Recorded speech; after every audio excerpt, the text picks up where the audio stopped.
오늘은 어린이 주일인데 우리 마음이 몹시 찹찹합니다. 우리 아이들에게 무슨 말을 해야 될지 참 부끄럽기도 하고 미안하기도 하고 또 우울하기도 합니다. 이제 아이들이 우리 말 반대로 해야 산다는 생각을 많이 안 하겠습니까? 절대 움직이지 말고 안전조끼를 입고 방 안에 있으십시오. 그러면 아이 다 죽는구나. 밖으로 나와야 되겠구나. 이제는 이 땅 위에 권위가 없어져 버린 우리 아이들에게 기준이 없는 이런 위기상황이 우리에게 직면하게 됐습니다. 근데 저는 이럴 때일수록 우리가 정신을 차려야 된다 그런 생각이 듭니다. 정신을 바짝 차려야 되는데, 왜냐하면 우리 아이들이 살아갈 이 세상은 진도 앞바다 맹골수도라 그럽니까? 여기가 맹골도라면서요. 그 옆에가 그 다음에 지자도인가 이 두 사이를 흐르는 대한민국에서 가장 유속이 빠른 해협 중에 하나라 그러는데, 그 바다보다 더 험악한 바다가 사망과 죽음의 바다, 음란의 바다가 쓰나미처럼 밀려오고 있는 이 시대에 우리 아이들을 바로 세우는 것이 정말로 중요하다. 그래서 정신 바짝 차리고 바로 우리가 서야 된다. 아이들을 바로 가르쳐야 된다. 그런 생각이 듭니다. 그러면서 저는 어떻게 우리 아이들을 바로 세울 수가 있을 것인가, 우리 아이들에게 뭘 가르쳐야 될 것인가 고민하는 가운데, 지난번 우리가 쭉 다윗의 시편을 묵상하면서 그렇다, 다윗을 우리가 제대로 가르치고 다윗에게서부터 길을 찾으면 되겠다 이런 확신이 들었습니다. 여러분, 다윗의 생애는 이미 잘 아시는 바대로 고난의 연속입니다. 그분의 시적 표현에 의하면 죽은 지 오래된 자 같은 삶, 깨어져서 버림받은 삶, 아무도 돌아보지 않고 아무도 같이 할 수 없는 그야말로 고독한 삶, 암울한 삶, 절망의 삶입니다. 그래서 서울 지옥 같다는 표현을 참 많이 씁니다. 지옥 같은 인생이었습니다. 이해가 잘 안 되시죠? 다윗 같은 사람이 어떻게 그렇게 삶이 고달팠을까? 그는 70여 편의 시를 남겼습니다만 그 시의 대부분은 비탄시에 속합니다. 비탄시. 비통한 자기의 심령을 토로한 시가 대부분입니다. 근데 그 시를 보면은 다윗은 그렇게 비통하면서도 결론이 한결같습니다. 늘 하나님께 감사하고 찬송하는 것으로 끝납니다. 자기 혼자 찬송하고 감사함으로 끝나는 것이 아니라 그 백성들을 향해 선포합니다. 백성들아, 하나님을 바라라. 내 영혼아, 하나님을 바라라 뿐만이 아니고 백성들아, 하나님을 바라라. 하나님께 감사하자, 찬양하자, 예배하자, 그렇게 결론을 맺고 있습니다. 그 비결이 뭔지 오늘 우리 본문을 통해서, 오늘 시편 하나를 통해서 우리 같이 살피고, 우리도 다윗같이 이 암울한 시대에, 소망이 없는 이 시대에 우리 자녀들을 바로 지도하고 양육해가고 그들에게 꿈을 심을 수 있으면 좋겠습니다. 오늘 시는 일종의 교훈시입니다. 비탄시가 아니고, 이게 비탄시로 이렇게 개헌된 걸 교훈시로 만들어놨다 이렇게 보시도 좋습니다. 교훈시입니다. 교훈적 선언으로 시작이 되는데 1절 2절입니다. 한번 보십시오. 너희 권능 있는 자들아, 영광과 능력을 여호와께 돌리고 돌릴지어다. 결론부터 먼저 이야기를 하고 있습니다. 그렇죠? 여호와께 그의 이름에 합당한 영광을 돌리며 거룩한 옷을 입고 여호와께 예배할지어다. 먼저 우리가 주목해야 될 것은 너희 권능 있는 자들아, 이 말이 무슨 말인지를 알아야 됩니다. 이 사람이 누군지를 우리가 먼저 파악을 해야 됩니다. 문자적으로 말하면 너희 힘 있는 자들아, 그런 뜻입니다. 힘 있는 자들아. 근데 이 힘은 어디로부터 왔냐면은 하나님으로부터 온 단어입니다. 하나님으로부터 온, 이 말은 더 쉽게 말하면 너희 하나님께 속한 자들아, 그런 뜻입니다. 그래서 ESV라는 영어 성경에 보면 이걸 O heavenly beings라고, 이런 빙 존재죠. 오 하늘에 속한 존재들이여, 그렇게 표현을 했어요. 그럼 이게 천사들인가? 많은 학자들은 이걸 천사라고 그렇게 생각을 하는데 아닙니다. 다윗이 천사에게 그렇게 고면할 이유도 없고 그렇게 말할 이유도 없습니다. 천사는 누가 이렇게 다윗이 지시를 한다고 해서 하고 안 한다고 해서 안 하고 아니고 천사들의 본업은 하나님을 찬양하는 것이기 때문에 이런 권면이 필요 없습니다. 그렇다면 이 힘 있는 자들, 신에 속한 자들, 권능 있는 자들, 이 자들은 곧 자기를 포함해서 이스라엘 백성들입니다. 너희 이스라엘 백성들아, 하나님께 속한 이스라엘 백성들아, 그런 뜻입니다. 우리가 다윗에게서 배워야 될 제일 첫 번째가 바로 이 부분입니다. 다윗에게 있어서 이스라엘 백성들, 자기 백성들은 하나님께 속한 권능 있는 자들, 신과 같은 자들입니다. 비록 율법을 거역하는 죄인이지만 그러나 신분만큼은, 아니 그 존재만큼은 하나님께 속한 거룩한 백성이라는 겁니다. 하나님의 뜻하신 바를 이루기 위해 하나님께서 세우신 민족이라는 믿음, 이런 확신을 갖고 있었습니다. 다윗은 이 믿음을 절체절명의 위기 상황 가운데서도 잊지 않았습니다. 그리고 그의 백성들에게도 각인시키고 있습니다. 신적 권위와 능력을 가진 자로서의 자존감을 갖도록 선포하고 있습니다. 그러면서 그 백성들에게 자신의 신분에 걸맞는 행동을 또한 권합니다. 거룩한 옷을 입고 여호와께 그 이름에 합당한 영광과 능력 찬송입니다. 돌리며 예배하라고 권하고 있습니다. 여러분, 다윗은 이 사실을 잘 알았어요. 자기가 지금 접하고 있는, 만나고 있는, 경험하고 있는 백성은 전혀 아닙니다. 율법 지키지 않습니다. 형편없는 인간입니다. 그런데도 불구하고 한 명도 그 백성들에 대해서 이런 의식을 지우지 않았습니다. 하나님께 속한 자, 거룩한 백성. 여러분, 우리 한번 생각해 보십시오. 아브라함을 하나님이 불러냈습니다. 자기가 자발적으로 하나님 백성이 되겠다고 나온 것 아닙니다. 갈대우르 지방에서 우상을 섬기면서 잘 살고 있는데 세뇌 후이긴 합니다. 여러분, 서메르 사람들이 남긴 수많은 작품들이 있습니다. 거기 보면은 홍수 신화도 있습니다. 근데 이 사람들이 다 창세 이후로 경험한 걸 기록했기 때문에 사람들이 자꾸 오해를 해서 수메르 신화들 속에 우리가 이 성경을 그냥 빌려와가지고 모세라는 양반이 기록을 했다라고 보는데 아닙니다. 수메르 사람들이 기록을 남기기 전에 하나님의 심판, 홍수 심판은 먼저 있었어요. 그 사람들이 막연하게 이렇게 경험한 걸 이렇게 신화로 만들어 놨다 이렇게 봐도 돼요. 예. 그런 사람들 가운데 속해서 잘 살아가고 있는데 하나님께서 그를 불러내셨어요. 뭘 위해서 불러냈습니까? 하나님의 뜻한 바가 있어서 큰 민족을 이루고 이 민족으로 말미암아 열국이 복을 받도록 하기 위해서 주님이 불러내셨어요. 그 뜻을 이루기 위해 이삭을 주셨습니다. 이삭은 아브라함의 의지가, 여러분 자주 제가 말씀드립니다만 0.001%도 들어가 있지 않습니다. 100% 하나님의 의지로 태어난 아들이 이삭입니다. 이스라엘 백성들은 그런 백성입니다. 이삭은 야곱에게 줄 마음이 추호도 없었습니다. 하나님의 그 장자의 축복권을 예수에게 주고 싶었습니다. 그런데 하나님은 야곱에게 주었습니다. 야곱은 평생에 자기 사랑하는 부인 누구죠? 라헬하고만 살고 싶었습니다. 레아하고 결혼하고 싶은 마음이 없었어요. 근데 자기 본의하고 아무런 상관없이 내 아내를 두고, 원래 자기 사랑하는 아내 레아하고 결혼을 했으면 요셉하고 베냐민 두 사람밖에 없었을 것입니다. 그런데 12명의 자식을 낳습니다. 이 과정을 여러분 가만히 보시면 이스라엘 백성들은 하나님께 속한 백성이구나, 자기 의지대로가 아니고 하나님의 의지대로 만들어진 백성이라는 것을 확신할 수가 있습니다. 다윗은 이걸 잊지 않았습니다.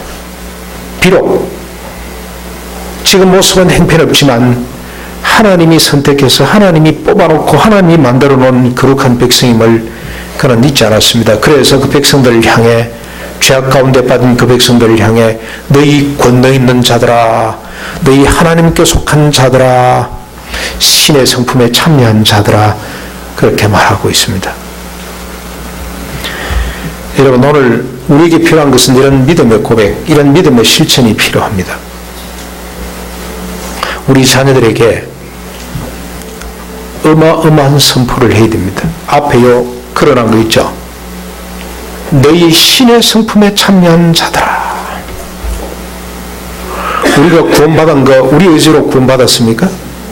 우리가 성도 되고 싶어서 성도 된 사람 있습니까?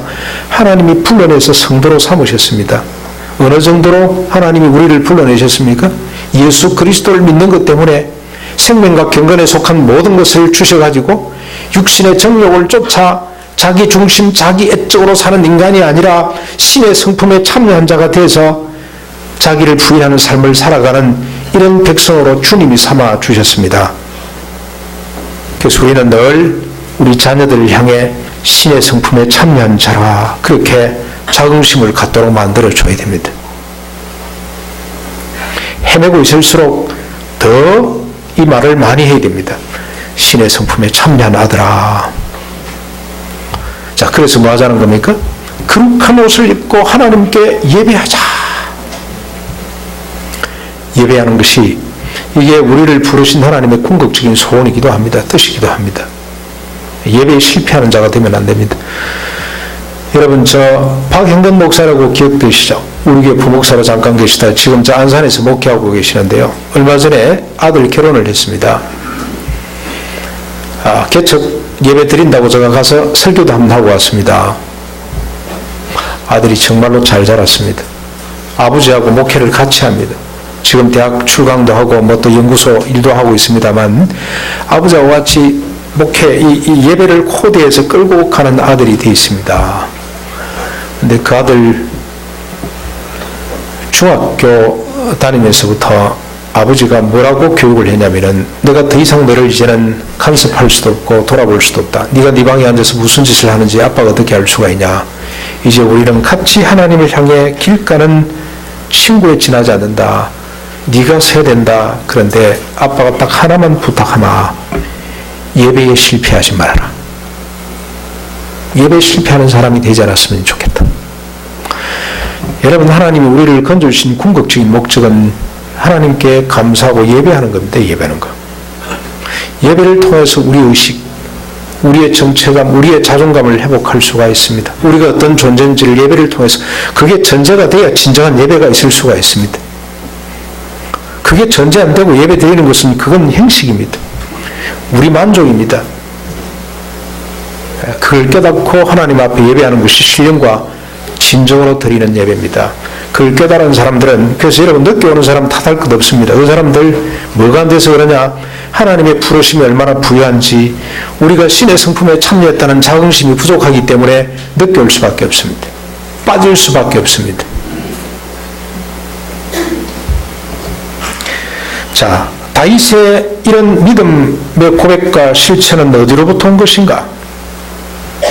이게 중요합니다. 다윗이 어떻게 해서 그 백성들을 향하여 신의 성품에 참여한 자, 하나님께 속한 자, 그래서 우리가 하나님께 예배하자고 하는 이런 인식이 어디로부터 온 것인가가 중요합니다. 하나님을 아는 지식에서부터 왔습니다. 하나님을 아는 지식. 그럼 다윗은 하나님을 아는 지식이 어디로부터 왔겠냐? 이것도 한번 생각을 해봐야 됩니다. 어디로부터 왔겠습니까?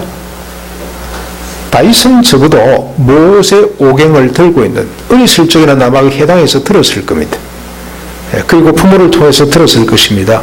자기가 나이가 들고 왕이 되고 난 뒤부터는 전문적으로 이 말씀을 찍어냈습니다. 복사를 냈습니다. 지난번 우리가 다윗 유물절전에 가보니까 유물 한 점도 없음 대신 온 방에 토판이라 그러면은 모세 오경입니다. 모세 오경. 모세 율법 방방이 산더미처럼 쌓여 있었습니다. 그는 하나님 말씀을 찍어내도록 했습니다. 레이지파 사람들을 전국에 보내놓고 찍어내서 백성들에게 들려주고 밤낮으로 그는 그 율법을 끼고 산 사람이라고 할 수가 있습니다. 여기로부터, 이 말씀으로부터 그는 하나님에 대한 지식을 얻고 그 지식을 자기 일상 속에 접목한 사람이라고 할 수가 있습니다.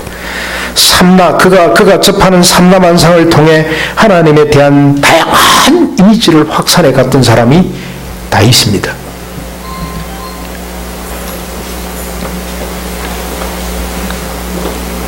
자, 여러분 보십시오. 오늘 시편은 이렇게 확장된 하나님에 대한 이미지 가운데 하나를 소개하고 있습니다. 하나를 가지고 한 편의 작품을 만들었습니다. 그 이미지가 뭡니까? 이미 여러분 보시면서 아마 감을 잡았을 겁니다. 7번이나 반복되는 말이 있죠. 그게 뭐죠? 여러분, 우리가 설교를 들을 때 고3들이 학원에서 선생님 이야기를 듣는 것처럼 그렇게 설교를 들어야 되고, 설교도 그렇게 해야 됩니다. 이걸 막 두리뭉실하게 그냥 압축해가지고 감성적으로 그냥 막 뜨겁게 놔놓고 끝내버리면 남지 않습니다. 마음속에 새겨야 됩니다. 머릿속에 집어넣어야 됩니다. 외워야 되고, 여러분 정리를 해야 됩니다. 여러분, 여기 오늘 본문 시편 29편에서 가장 반복적으로 나오는 단어가 뭡니까? 말이 뭡니까? 여호와의 소리입니다. 소리, the voice of the Lord. 짧은 본문에 무려 7번 나옵니다. 반복돼서 나옵니다. 지금 다윗은 이 소리를 이미지, 이 여호와의 소리라는 이미지로 하나님을 지금 소개하고 있습니다. 그가 성경을 통해 만난 하나님을 소개하고, 이 하나님에 대한 지식 때문에 그는 그 백성들을, 하나님께 속한 사람들, 거룩한 옷을 입고 하나님을 예배하자고 권면할 수가 있게 된 것입니다. 일단 여호와의 소리란 이미지로 오늘 본문을 한번 정리해 볼 필요가 있습니다. 3절부터 한번 보시겠습니다. 여러분 3절을 한번 보십시오. 여호와의 소리가 물 위에 있도다. 영광의 하나님의 우레소리를 내시니, 하나님이 우레소리를 내시니 여호와는 많은 물 위에 계시도다. 이걸 다시 한번 더 정리하면은, 우레 같은 여호와의 소리가 많은 물 위에 있도다, 그런 뜻입니다. 여호와의 소리가 물 위에 있다. 여러분이 감히 이미지가 확 들어옵니까? 잡힙니까? 여호와의 소리가, 보이스가 많은 물 위에 있다. 대간절 이 다윗은 이런 이미지를 어디서부터 가져왔을까? 조그만 성경을 보면은, 아하, 다윗이 바로 이 말씀을 들어 이렇게 표현했구나 하는 걸 우리가 알 수가 있습니다. 창세기 1장 2절, 6절, 7절에 이런 말씀이 있습니다. 땅이 혼돈하고 공허하며 흑암이 깊은 위에 있고 하나님의 영은 수면 위를 운행하시는 도다. 하나님이 이르시되 물 가운데 궁창이 있어 물과 물로 나뉘라 하시고, 하나님이 궁창을 만드사 궁창 아래의 물과 궁창 위의 물로 나누게 하시니 그대로 되니라. 이 궁창 위의 물이 곧 하늘이 되는 겁니다. 하늘. 여호와의 음성이, 여호와의 소리가 많은 물 위에 있다. 이 말은 무슨 말이겠습니까? 여러분 다음 그림을 한번 보시면 이게 이해가 될 겁니다. 한번 보십시오. 그림. 우리 진혜이가 너무 말씀을 열심히 듣다 보면 한 번씩 서로 템포가 막, 이게 뭡니까? 이게 뭐죠? 오늘 혹시 처음 보시는 분 있습니까? 이게 지금 스페이스 센터라고 그러죠. 우주선 있잖아요. 지금 떠 있잖아요. 지금 소련에서 스웨즈 그걸로 로봇으로 쏴서 올려서, 그 다음 미국 옛날에 그 콜롬비아 디스커버리호 이렇게 바로 갔다가 바로 내려오는, 그게 지금 예산이 너무 들어가지고 이제 올라가는 거는 소련에서 이제 전담을 하고 있습니다만, 그게 우주센터에서 내려다본 지구 모습입니다. 저기 무슨 대륙이죠? 저기 미국 같기도, 아프리카 같기도 하고, 어디, 미국 맞습니까? 미국? 예, 미국이죠. 예, 그 위에 있는 저 하얀 거는 뭐죠? 이제 미국, 그 아메리칸 대륙 위에 있는 하얀 구름이죠, 구름. 이 지구를 이렇게 보면은 뭘로 되어 있습니까? 물로 되어 있습니다, 물. 지구 덩어리는 물덩어리입니다. 위에도 물, 아래도 물입니다. 하늘도 물입니다. 수증기 아닙니까? 계속 비가 쏟아져 내리고, 하늘은 물로 되어 있구나. 구름이죠. 또 지구는 전체가 육지보다 물이 훨씬 더 많습니다. 근데 저번에 이걸 가만히 보면서 어떤 생각이 드냐면은, 이 우주만물 가운데 물로 된 위성이 있을까? 지구 외에. 지금 화성팀들이 그냥 물 찾겠다고 야한 법석을 뜨는데, 저는 그렇게, 저 개인 생각입니다. 저는 철저하게 개인 생각이니까, 제가 성경을 보면서 느낀 생각이니까 참고만 하십시오. 저는 이 지구가 중심이겠다는 생각이 들어요. 우주 만물감, 지금은 우리가 태양을 주변으로 태양계가 이렇게 돌고 있다. 그 다음에 다른 우리를 중심으로 돌고 있고, 이게 1년 365일 속도가 얼마나 빠른 속도로 돌고 있다 그러는데, 저는 그게 아니고 지구가 중심이고 태양이 돌고 있다는 생각이 들어요. 언젠가 밝혀지지 않을 거라는 생각이 드는데 저는 그렇게 믿고 싶어요. 왜냐하면 이게 이렇게 빠른 속도로 가면은 전부 다 원심력 때문에 다 물이 튀어나오고 인구가 우리같이 조그마한 것들은 다 튀어나갈 텐데 깃털보다 가벼운 우리가 어떻게 지구에 가만히 붙어있냐. 그리고 이렇게 빠른 속도로 돌아가면은 소리가 나고 어지럼증이 나고 뭐 구토를 해야 될 텐데 전혀 멀미를 안 하는 이유가 뭔가. 우리가 중심에 이게 우주 만물이 돌고 있는 것은 아닌가. 다윗은 바로 말씀에서 그 이미지를 따왔습니다. 하나님의 음성이 온 무리에 있도다. 10절에 보면 홍수란 표현을 또 쓰고 있습니다. 그렇죠? 쏟아져. 그 맹골 수도가 홍수가 나서 흘러내리는 그런 속도로 흘러간다면서요. 물이 가만히 정체되어 있는 것이 아니고 홍수처럼 떠돌아다니는 이 물 위에서 쏟아지고 밑에서 움직이고 있고, 이 말씀은 하나님이 온 지구를 감싸고, 하나님의 음성이 지구를 감싸고 있고, 지구뿐입니까? 온 우주를 감싸고 계시는 주님의 음성. 주님의 음성이 온 우주를 에워싸고 있는. 그래서 다윗은 낮은 낮에게 말하고 밤은 시편 19편이죠. 밤은 밤에게 말하지만 들리는 소리도 없고 언어도 없다. 그러나 하나님의 지식을, 하나님의 음성을 듣는다고 이야기한 것처럼 다윗은 온 우주를 감싸고 있는 하나님의 우레 같은 음성을 듣고 있다고 이렇게 보십니다. 그 다음에 4절입니다. 여호와의 소리가 힘있으며 여호와의 소리가 위엄차도다. 우주를 감싸고 있는 여호와의 소리가 힘있고 위엄이 있다. 어느 정도로 힘있고 위엄이 있습니까? 5절 한번 보십시오. 여호와의 소리가 백향목을 꺾으시며 여호와께서 레바논 백향목을 꺾어 부수시도다. 여기 레바논의 백향목, 이게 또 뭔지를 알아야 됩니다. 여러분, 우리 장화준 전도사, 우리 교회 청년 출신 가운데 지금 레바논에서 선교 활동하고 있는 사람이 있습니다. 레바논의 국기를 보면은 가운데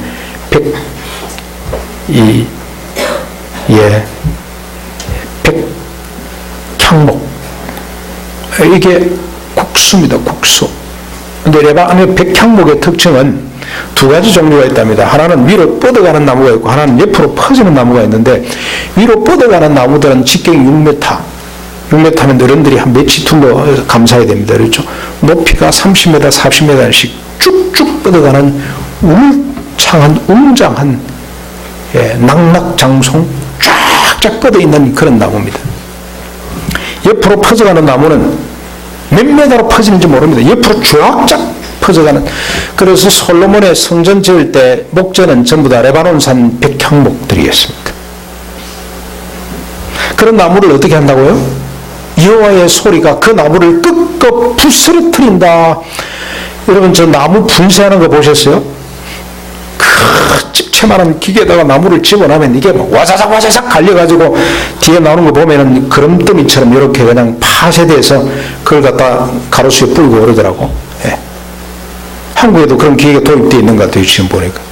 나무를 분쇄하는 여호와의 소리가 레바논의 백향목을 꺾어 분쇄 가루로 만드시는 위험을 가지고 있다. 그 다음 6절 한번 보십시오. 계속해서 그 나무를 송아지같이 뛰게 하시며 레바논과 시론으로 들 송아지같이 뛰게 하시는도다. 그 나무들로 하여금 막 그냥 송아지처럼 뛰게 만드는. 그리고 레바논, 아예 숫제 레바논과 시론, 이 시론은 헐몬산입니다. 헐몬산, 헤르몬산을 통째로 들송아지처럼 뛰게 만드는 능력과 권세가 있다. 여러분, 들송아지 뛰는 거 혹시 보셨어요? 참 이런 이미지를 우리가 상상할 수 없다는 것이 얼마나 불행인지 모릅니다. 저는 참 다행스럽게도 농촌에 태어나가지고 송아지가 뛰는 것 전 감이 팍 옵니다. 이 송아지를 낳잖아요. 그럼 송아지의 특징은 무조건 일어서려고 합니다. 힘도 없으면서 딱 낳자마자 그냥 바들바들 떨면서 그냥 계속 일어나려고 시도를 합니다. 쓰러지고 또 일어나고 쓰러지고 한 1시간 좀 바들바들 딱 섰죠? 그때부터는 뛰기 시작합니다. 이게 하나님 만드는 창조 질서 같아요. 이런 짐승들은 사자나 이 맹수들에게 잡혀먹기 때문에 빨리 이렇게 세가지고 막 들고 뛰도록 만들어 놓은 것 같아요. 일어서자마자 뛰는데 얼마나 신나게 뛰는지 모릅니다. 박치고 노리고 막 그냥 아무데나 들어가서 막 뜁니다. 그게 그 송아지들의 특징입니다. 그래서 여러분 꽃비 풀린 망아지라는 말 많이 하잖아요. 뛰는 게 주특기입니다. 뛰는 게. 근데 여호와의 말씀이, 여호와의 음성이, 여호와의 소리가 레바논으로 하여금 들송아지처럼 뛰게 만드신다. 어마어마한 이미지입니다. 과장법 같다는 생각이 드시죠? 근데 다윗은 이런 영성을 가진 사람이요. 여호와의 소리가 헐몬 산으로 하여금 들송아지처럼 뛰게 만든다. 그 다음에 7절 한번 보십시오. 여호와의 소리가 화염을 가르시도다. 가른다는 말은 쏟아진다는 표현이 더 맞습니다. 이 이미지도 아마 출애굽 당시에 주님께서 바로를 치실 때 우박과 동시에 하늘로부터 불을 내렸다는 기록, 그 기록, 그 단 한 줄의 기록을 가지고 다윗은 이런 이미지를 만들어 냈습니다. 여호와의 소리가 불꽃처럼 하늘에서 쏟아져 내리는 불처럼 쏟아져 내린다. 8절에도 보시면 여호와의 소리가 광야를 진동하시며 여호와께서 가데스 광야를, 이제는 레바논뿐만이 아니고 레바논은 이스라엘 북쪽 땅입니다. 그렇죠? 이 가데스는 제일 남방 광야라고 보시면 됩니다. 그 광야를 진동케 하신다. 9절 여호와의 소리가 암사슴을 낙태하게 하시고 살림을 맑게 붓기시니 그 성전에서 그의 성전에서 그의 모든 것을 말하기를 영광이라 하라. 여기 암사슴을 낙태케 한다는 말도 저는 참 군대를 잘 갔구나 그런 생각이 듭니다.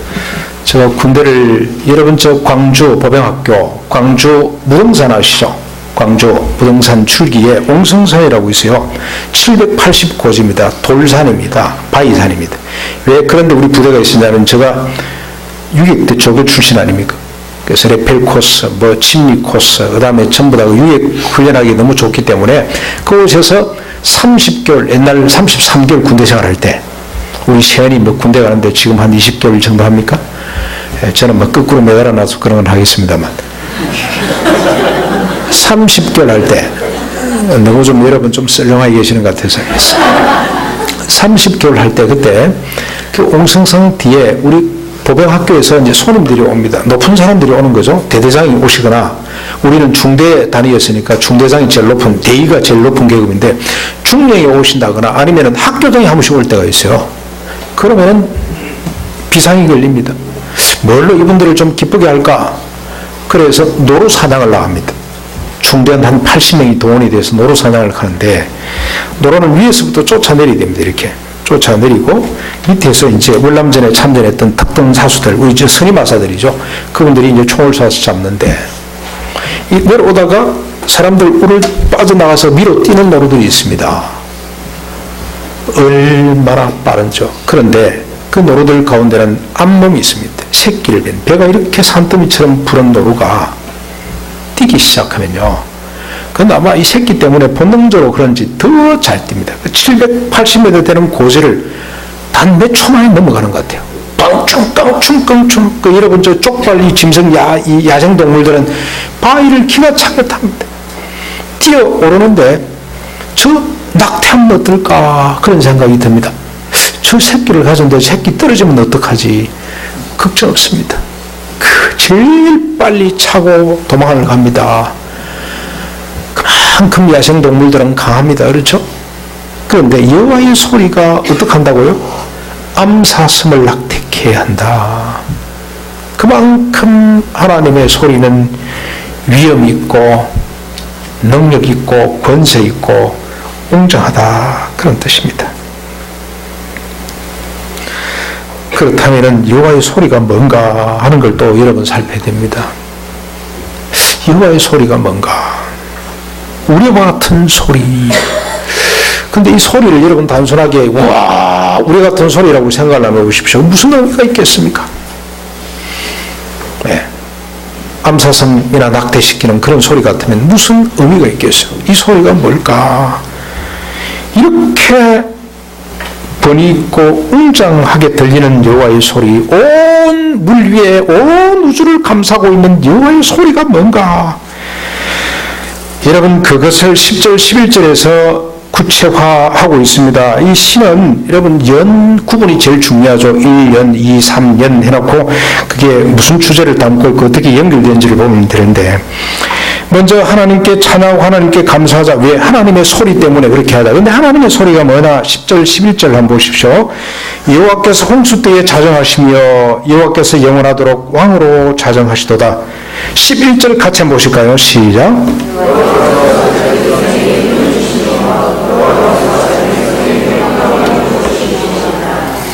여호와의 소리가 뭐겠습니까? 홍수 위에 물 위에 자정하시고, 그래서 자정하셔서 뭡니까? 그 소리로 결국 그 백성들에게 힘을 주시고 평강의 복을 주시는 여호와의 소리는 뭘까? 여호와가 통치하시는 거죠. 통치. 여호와의 통치. 그런데 뭘로 통치합니까? 말씀으로, 소리로. 결국 여호와의 소리라는 것은 말씀입니다. 말씀. 하나님의 율법책에 기록된 말씀. 그 말씀이 우리의 소리같이 힘있고 위험차서 백향목을 끄끄 가루로 만들며 광야를 진동시키며 살림을 말갛게 벗깁니다. 그래서 그의 백성들로 하여금 힘을 갖게 하며 평강의 복을 받게 합니다. 이렇게 힘을 얻고 복을 받은 권능 있는 백성들이 영광과 찬송을 하나님께 돌리게 됩니다. 거룩한 옷을 입고 하나님께 나아가 예배하게 되는 것입니다. 하나님의 말씀이 그렇게 한다. 말씀이. 그렇다면 여러분 또 이 하나님의 말씀이 뭔지를 또 우리가 들여다봐야 돼요. 하나님 말씀이 뭐길래 이렇게 만드는가? 다윗에게 있어서 백향목을 끄그 가루로 만들고 살림을 말갛게 벗기시는 여호와의 임재와 통치, 즉 여호와의 말씀이 무엇이었는가를 우리가 물어봐야 됩니다. 그런데 모세 이전까지는 이 말씀은 간헐적으로 한 번씩 들려왔습니다. 아브라함아, 네 본토 아비집을 떠나라. 네가 이맘때, 내년 이맘때 아들을 낳을 것이다. 이렇게 간헐적으로 이따금씩 주님께서 직접 인격적으로 나타나서 말씀을 했습니다.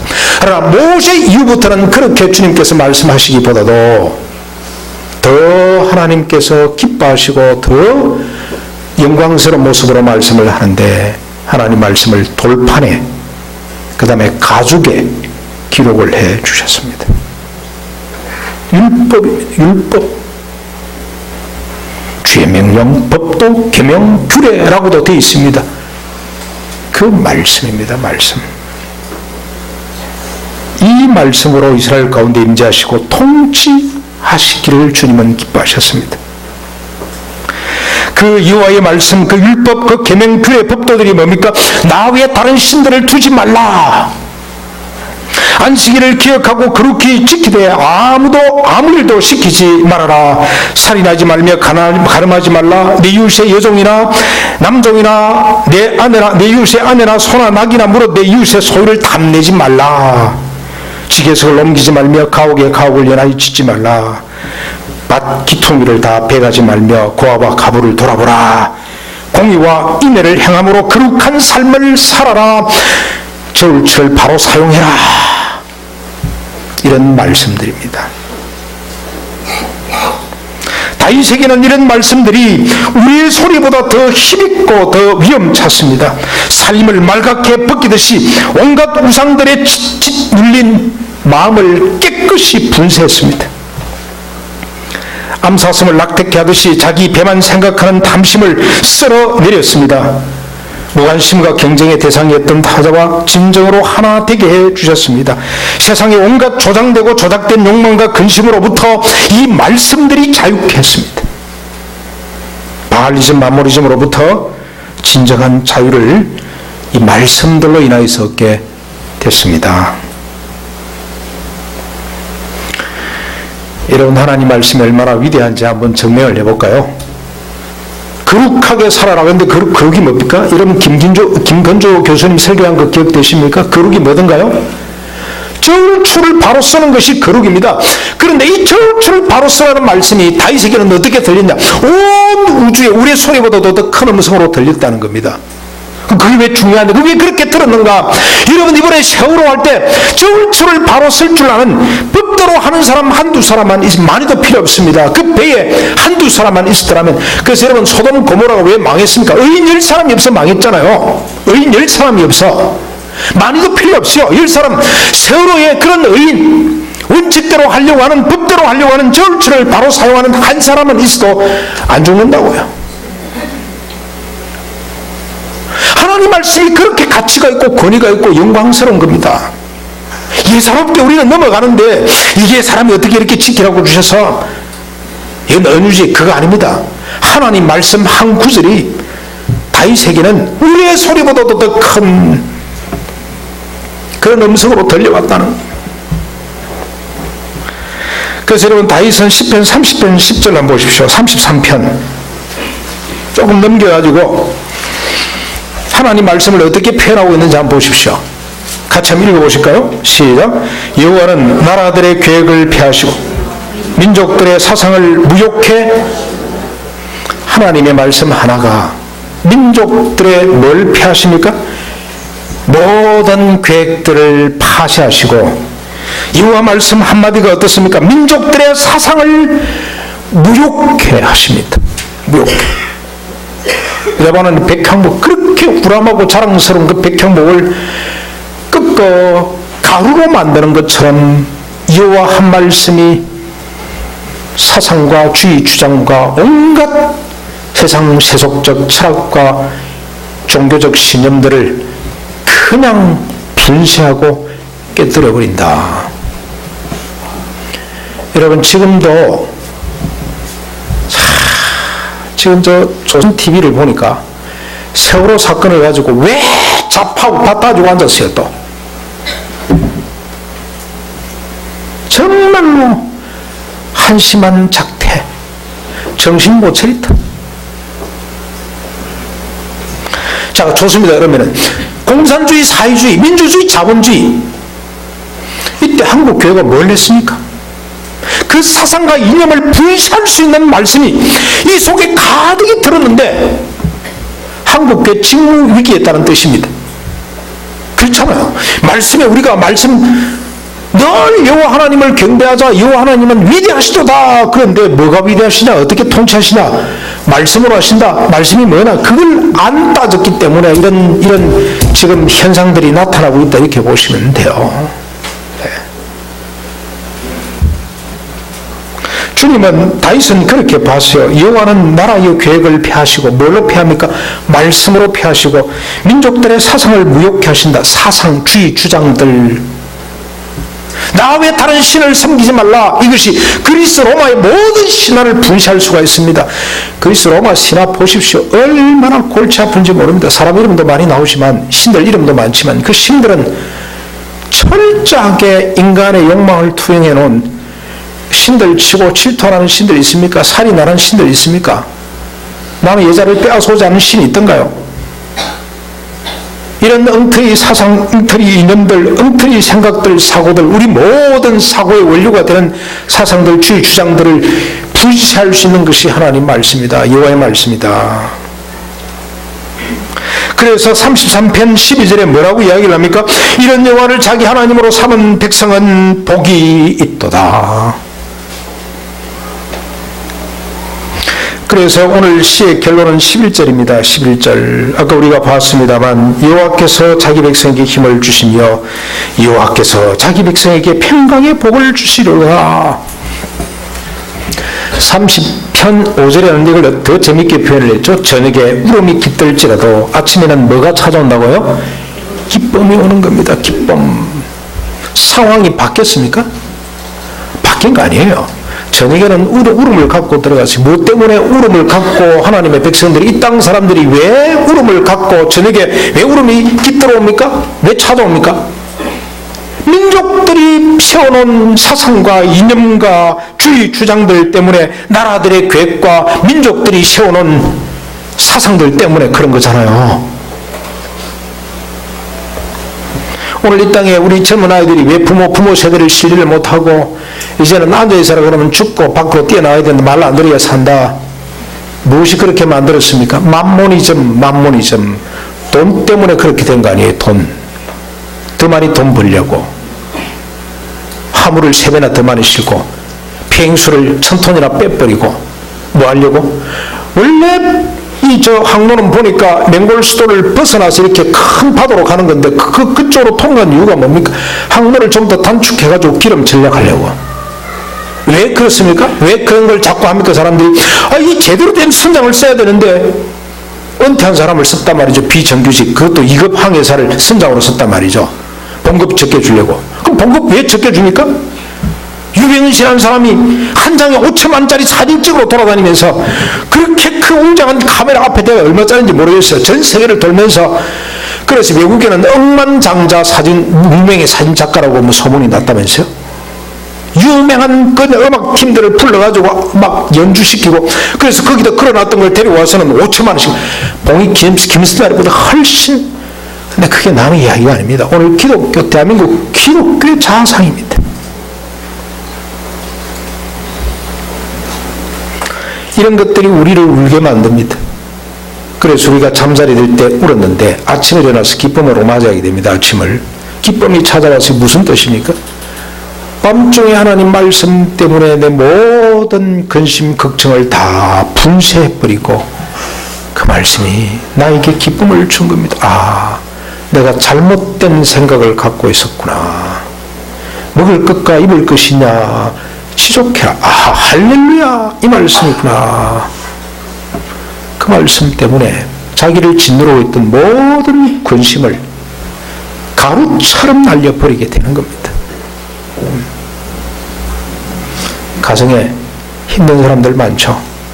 이혼을 할까 말까 이러고 있는데 밤중에 주님께서 말씀해 주셨어요. 내가 짝주어진 것을 사람이 나눌 수가 없다. 그 말씀 때문에. 그렇지, 하나님이 짝지어 주셨지. 뭐 때문에 짝지어 주시냐? 서로의 결핍을 채워 온전한 인격처럼 만들려고. 할렐루야. 하나님, 저 마음속에 이런 낙한 마음을 옮겨 주십시오. 그래서 저녁에 울음으로 잠자리에 들었다가 그 말씀으로 인해 하나님의 큰 기쁨을 회복해내는. 저는 교회 여러 가지 힘든 일이 생길 때마다 참 힘이 많이 들 때가 있습니다. 그런데 하나님 말씀 딱 한 말씀만 갖다 대면 저는 그 기쁨이, 그 슬픔이, 그 염려가 확 날아가 버리고 내 마음속에 무한한 소망과 기대가 넘칩니다. 그 말씀이 뭔지 아세요? 두 말씀도 필요 없어요. 여호와의 한 말씀, 우레 소리보다 더 크게 들리는 그 말씀이 뭐냐? 교회는 그리스도의 몸이다. 교회는 그리스도 안에서 서로 한 몸이 되었다. 나는 줄 수가 없다. 이건 잠시 있다가 사라질 허상이다. 우리는 서로 하나다. 무한한 신뢰가 생기고 두려움이 사라지는 걸 경험하게 됩니다. 이게 여호와의 말씀의 모습입니다. 능력입니다. 이게. 사랑하는 성도 여러분, 이 시대 이 땅을 살아가는 우리 아이들이 다윗과 같은 믿음의 고백을 할 수 있도록 합시다. 여호와의 말씀이 나라의 계획들을 폐하고 민족들의 사상을 무효케 한다고 고백하도록 합시다. 여호와의 말씀이 나에게 힘을 주시며 우리에게 평강의 복을 주신다고 자랑하도록 그렇게 합시다. 우리 자녀들로 하여금 여호와의 말씀으로 인해 저녁에 울음이 깃들지라도 아침에 기쁨이 왔다고 자랑하는 아이들로 만들어냅시다. 우리 자녀들로 하여금 너희 신의 성품에 참여한 자들아, 영광과 찬송을 여호와께 돌리고 돌리자. 거룩한 옷을 입고 여호와께 예배드리다. 그렇게 외치는 아이들로 만들 수 있기를 바랍니다. 이 다윗은 이런 말을 못 들었어요. 앞에 우리가 붙여놓고 있죠. 이걸 막연히 어렴풋이 알았습니다.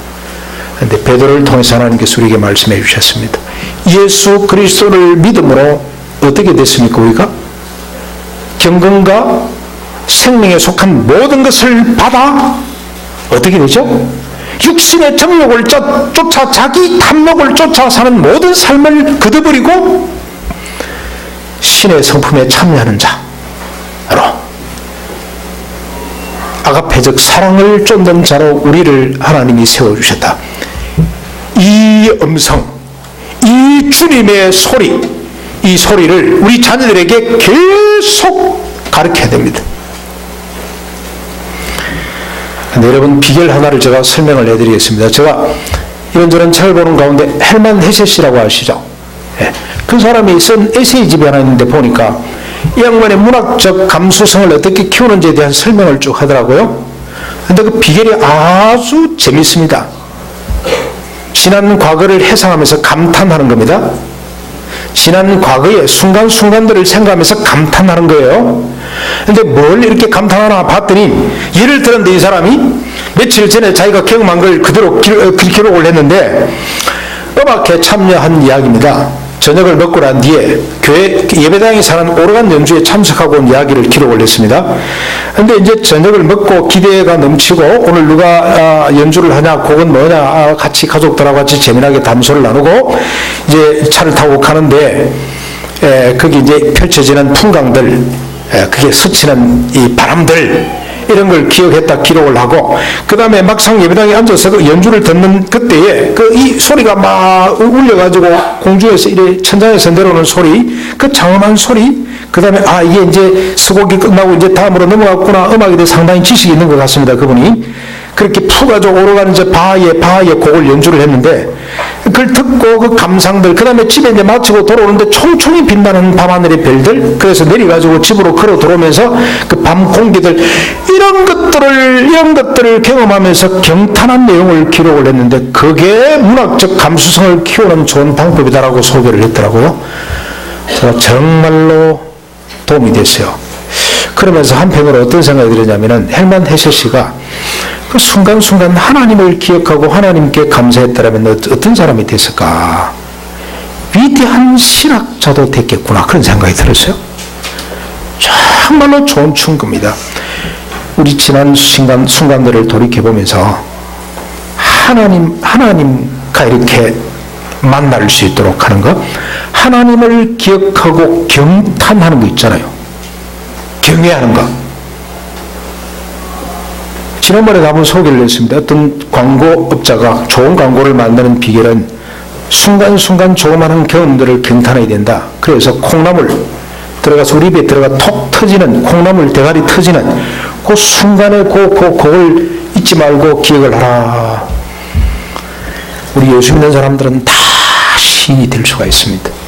순간순간 그 상황들의 하나님을 기억하고 경탄하는 마음. 그래서 여러분, 오늘 우리 자녀를 사랑하는 마음으로 절대 집에 그냥 가시지 말고 오후에 점심 식사하시고 난 뒤에 한강 둔치로 나가십시오. 교회에서는 최대한 시간을 조금 잡고 있을 테니까 여러분 그 시간 맞추고 난 뒤에 아이들의 손을 잡고 푸른 포기 속에서 경탄하십시오. 하나님을 이야기해 주십시오. 온 우주 만물을 만드시고 주관하시는 하나님을 그들이 발견하도록 하십시오. 푸른 포기 속에서. 그러면 다윗 같은 사람이 될 수가 있습니다. 시대를 복되게 만드는, 힘이 있어서 복을 누리게 되는, 평강의 복을 선포하고 누리게 되는 우리 자녀들이 되게 될 줄로 믿습니다. 이 일에 여러분 열심을 내십시오. 학교 보내고 학원 보내가지고 도무지 하나님을 만날 수 있는 시간적 여유가 없습니다. 지금 우리 아이들이. 여러분, 그래서 오늘 하루만이라도 이 애들 평생의 기억이 될 만한 추억이 될 만한 거리를 한번 만들어 보십시오. 여러분, 둔치만 나가도 어마어마한 것들을 볼 수가 있습니다. 그 한강의 물, 그 주변에 있는 이끼 하나, 돌멩이 하나, 풀 한 포기, 여기에서 하나님을 상상할 수 있는 이런 훈련들을 여러분이 좀 시킬 수 있기를 바랍니다. 그럴 때 다윗 같은 사람이 다 될 줄로 믿습니다. 이 시대의 다윗을 계속 만들어내는 두의 교회가 될 수 있기를 축원합니다. 우리 같이 말씀을 생각하면서